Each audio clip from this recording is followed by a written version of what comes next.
If you're anything like me, then your version of learning how to do a deadlift was walking up to a bar at like 15 years old, putting some plates on it, way more than I could possibly lift, and just trying to rip that thing off the ground and rinse and repeating it and wondering why my lower back was destroyed. I'm here to tell you that doing it that way is basically learning how to deadlift in reverse. So people are learning how to pick up the bar off the floor. That should be the last thing in the list. In today's video, we're going to go through the 3 phases of the deadlift that I think you should learn first before being able to be qualified to pick up the bar off the floor and do conventional deadlifts properly.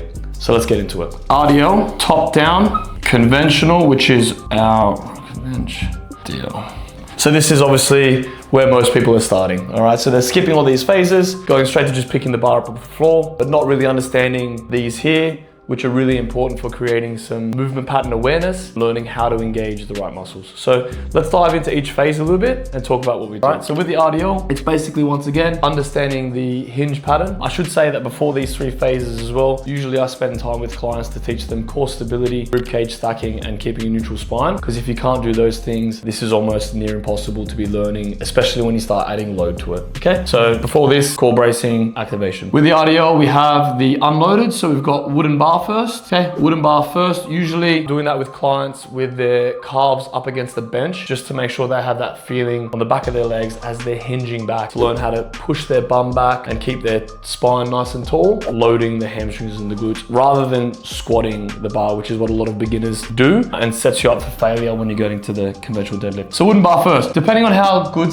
people do these phases will depend how fast I progress, but usually it's wooden bar. Then we go kettlebell, so we start to add a light load. We've got the pattern looking pretty good. As soon as we start adding the weight, it makes it a lot easier to work with clients on how to engage the right muscles. This is when we start looking at concentric and eccentric. So concentric and eccentric, meaning thinking about hamstrings and glutes on the way down, and then on the way up, the concentric phase. How do we contract the hamstrings and glutes together to stand up from the hinge rather than pulling on the bar? So this is where we're setting up habits that will show up later on in the deadlift. So if someone hasn't learned how to load and engage their hamstrings and glutes during the deadlift, by the time they get to a bar off the floor, they only know how to grab a bar and pull it rather than actually set up and press to stand. So once that looks pretty good, I'll decide whether they want to go straight to a barbell or we do dumbbells in between. Usually I'm going straight to barbell after the kettlebells. And this is now when we get to really, every set that goes by, we're doing 2 to 5 reps. We're adding a couple of cues and we're spending maybe like 15-ish minutes, 20 minutes on this phase to get the RDL looking good. 99% of people should go through the RDL phase, spend some time here. There's always a few little tips and things to improve. Once that's looking pretty good and they've demonstrated that they can get to a full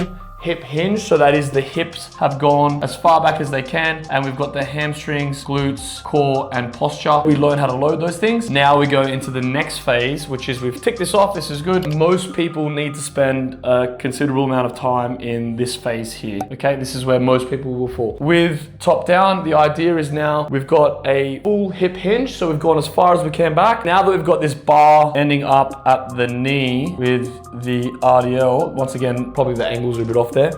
We then need to learn how to guide the bar down to the floor, close to the shin. So now we're learning to get the bar to the knees, and then we need to guide that down. And the way that we're usually teaching that, pausing at the knees, we're telling the client usually to sit their bum down, but also aim to sit back at the same time. So it's kind of down and back. Usually what happens is the spine here wants to collapse that way, wants to go down that way. So we're trying to fight this by keeping a really tall chest, really trying to push the chest out, keeping the core engaged, and then that way we can do 2, 3, 4, 5, 10 sets of 2 to 3 reps. And every single set that goes by, we're just adding a little cue to build from the previous set. And we're trying to look for some control through this. We're trying to look for maintaining all of the muscle groups and keeping the bar nice and close to you. So RDL, pattern awareness, basic concentric, eccentric loading of hamstrings and glutes. Now we're getting the same thing, hamstrings, glutes, core, fully loaded, the hinge mostly all the way back. Now we're starting to add that knee flexion in to get it to the floor. Now with the top down deadlift, when you get to the bottom of the rep, right at the bottom is exactly where the conventional deadlift needs to start. So there's plenty of times during a top-down deadlift when you guys are doing this, that when you get to the bottom, you should take note. The bar is completely against you. You got that nice tall chest, everything's loaded. That is exactly where phase 3 conventional deadlifts starts. By the time they get here and we're trying to get them much lower towards the floor, most general population people, hamstring limitations, core stability limitations,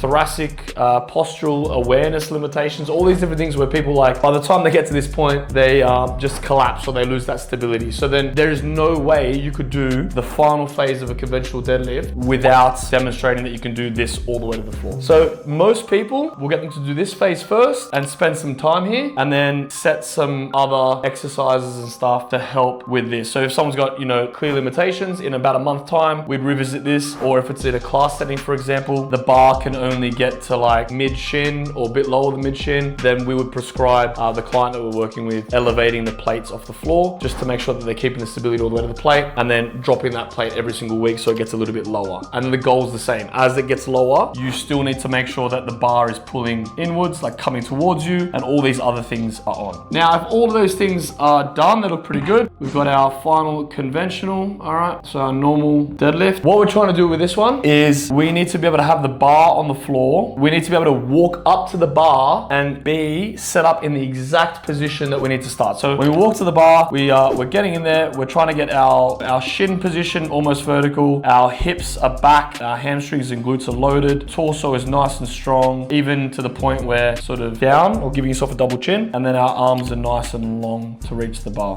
okay? So we've done all these phases now. We've ticked off, there's a whole checklist of things that I haven't even run through that we tick off. Once they all look pretty good, by the time we get here, it's just like tying it all together, really. Now, in your early sets of practicing conventional deadlifts off the floor, it's just kind of seeing if you can get this shape looking pretty good and trying to make sure that we're pressing down into the floor, pressing to stand rather than pulling with the arms. Like I said, all that stuff has usually been fixed in these other phases. We've already fixed the arm pulling thing. On the note of the arm pulling, the best way to make sure that that's the case, that's not happening, is if we've got this mid back and lat engagement, essentially the arm is just hanging and the hand is just a hook attaching it to the bar. Now your triceps, lats, and mid back, they do the holding for you. So when you set up, that's all there. The arm isn't pulling the chain and the hook. The mechanism that's lifting the bar is your legs. That's what's pressing the floor to stand. So once that looks pretty good, we start then practicing things like preloading the bar. Basically with preloading, what we're doing is we're going to the bar, we're setting up and we're creating a bit of downward tension. We're getting the slack out of the bar and it's making it very obvious for us. Are our hamstrings loaded? Our glutes loaded? Is our core engaged? Is our mid back engaged? If that's the case, then perfect. Once people have, you know, seen that looks pretty good, once again, we probably have already sorted these out in earlier phases, but just to make sure with conventional deadlift, when we're standing up, we've got our knees, hips, and shoulders. There's our head there. So we're trying to get, when we stand up from a deadlift, we're trying to make sure that our knees, hips, and shoulders fully in one straight line. Okay, so we're really finishing that rep. And the way to create a really good press when you're deadlifting, we're working on a lot of the pressing sensation, is we're trying to push the knees. The knee goes back and the hips go forward at the same time, which creates this really nice downward pressure. Knees here, hips here, one's pressing that way, one's pressing that way. We go inwards and it's pushing directly down, keeping the weight in the middle of the foot, and we've got a really nice drive.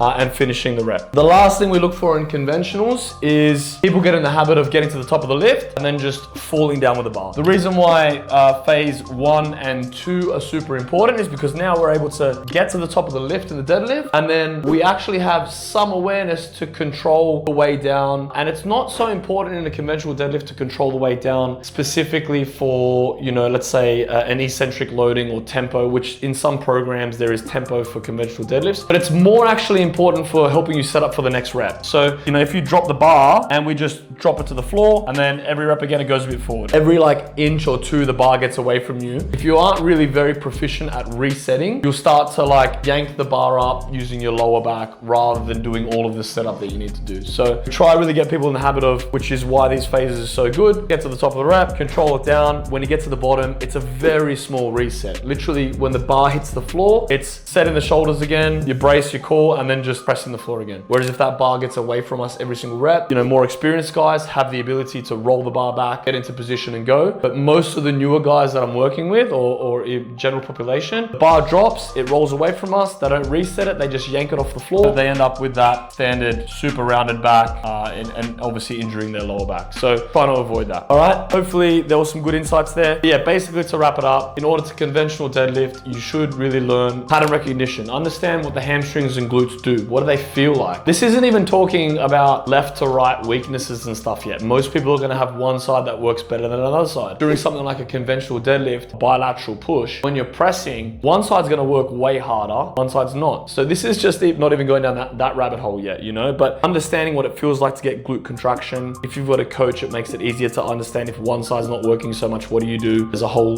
list of like side quests. I call them side quests when it comes to fixing things, because every person that comes through will need, you know, different things. After the RDLs, pattern recognition, load them up. This can be taught in an hour and a half, but usually if I'm working with someone, I'd be spending like at least 4 weeks on this phase, 4 to 6 weeks or 4 to 8 weeks on the top downs, and then eventually come to conventional deadlifts. If I'm just working with someone that is in a class setting or whatever, I would set some targets and say, okay, well for you, you're either gonna be doing rack pulls if you've got that available for you, or you're gonna be doing plate elevated deadlifts before you start lifting off the floor. Yeah, hopefully there's some information there, and if there's any questions, just let me know.